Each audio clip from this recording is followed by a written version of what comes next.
Lovers of lore, thank you for joining me for the third installment of the Wilds of Eldraine story. This part of the story starts with Rowan.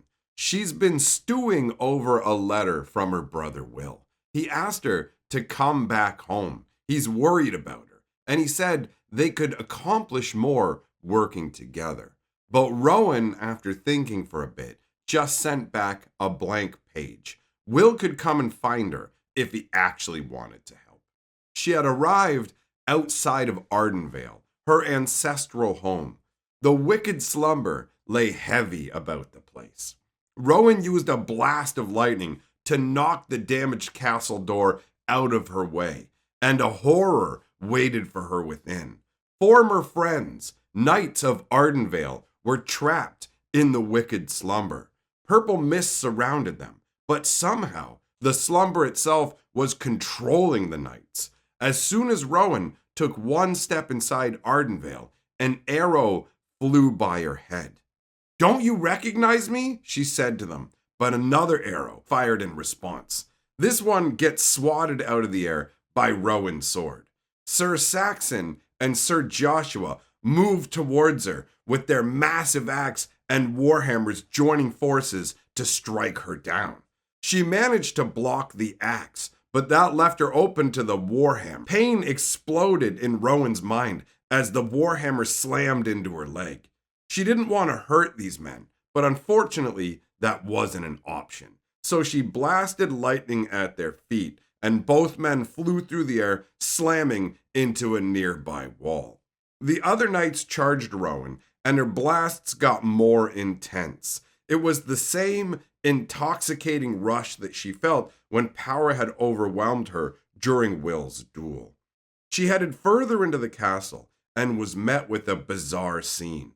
Knights of Ardenvale, locked in dance, they waltzed all about her, only stopping when they were close to Rowan, at which point they would slash their swords at her and then return to their odd dance. There were too many of them.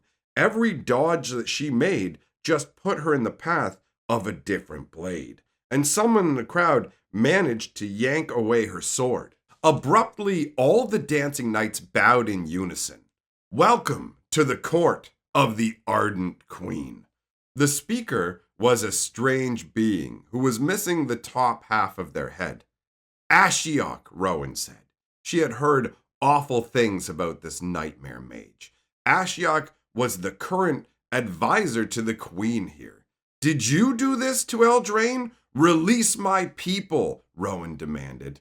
Ashiok just looked amused, and even had Rowan's sword returned to her. "I serve the one who caused this curse. Would you like to meet her?"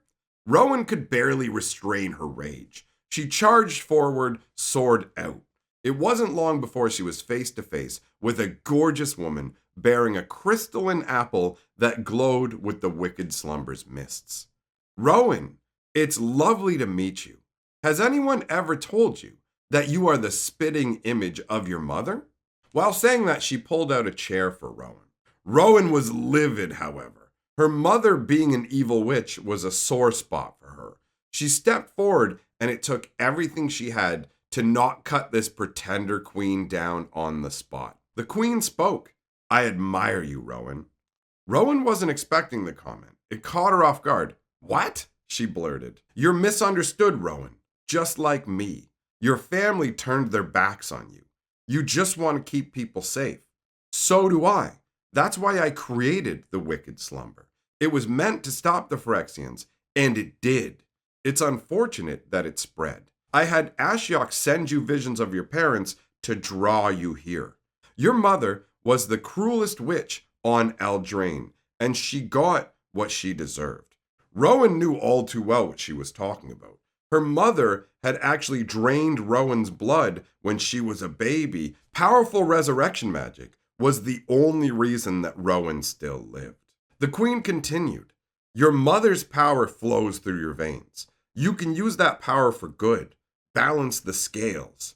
If we spread the slumber further, everyone will live in internal peace, in dreams of prosperity and safety, and people can decide for themselves whether they want this freedom that I offer. The others don't understand you, Rowan.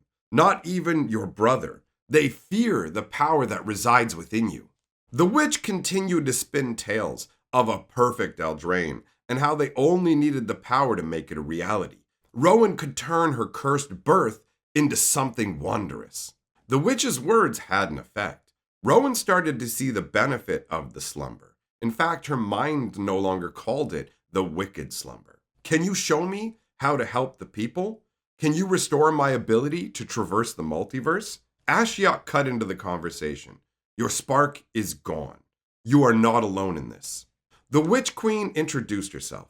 "I am your aunt, Ariette. Welcome home, my dear." She gave Rowan a big hug, and Rowan melted gratefully into her arms. It was the first time she had been able to relax in months. At this point, the story switches over to Kellen and Ruby. They're climbing a giant beanstalk, accompanied by their hired guide, Troyan, who was a self-described professional wanderer. Troyan is a nimble climber himself, but Ruby and Kellen are not, so he provided them with potions. Thick, oily, viscous liquid that stank of the swamps. Kellen wasted no time and drank his down. When he did so, his body started to warp and change. His tongue grew so large that it flopped right out of his mouth. His skin became slimy, and his legs felt incredibly powerful.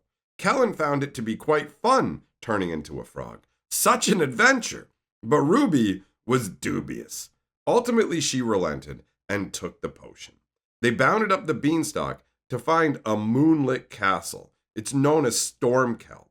Kellen had never seen a giant's castle. He was overawed. The place was so big, it took a full hour just to cross the courtyard and reach the front door. And by the time they had got there, the effect of the potions had worn off. When they reached the main door, they were assailed by multiple earthquakes. Troyan just smirked. "You hear that music?" Turns out that the earthquakes were actually just giants having a dance. That meant they were awake, which was bad. But they were also distracted, which was good. Navigating the dance floor was more dangerous than they had anticipated.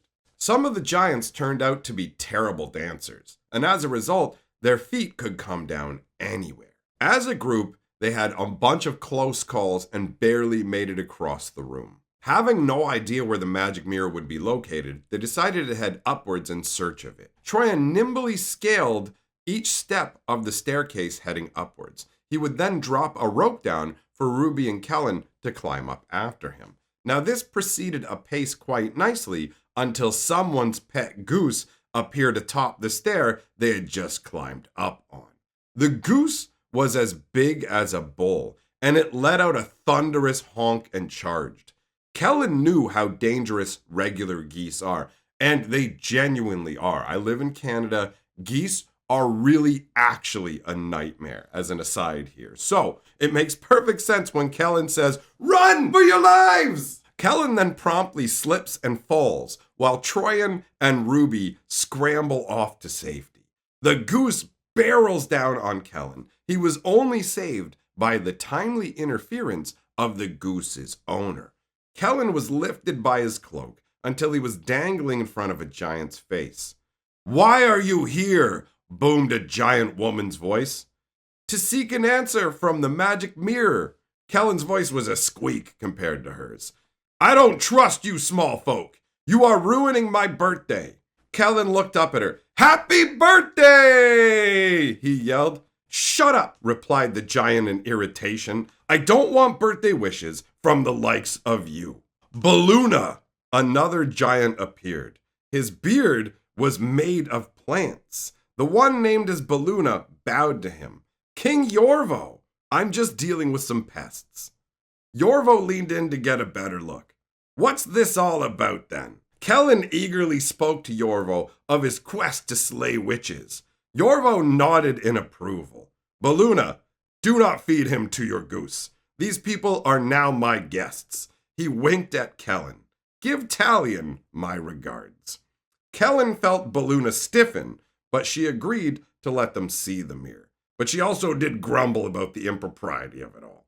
Picking up Ruby and Troyan, she carried them all to the room containing the magic mirror.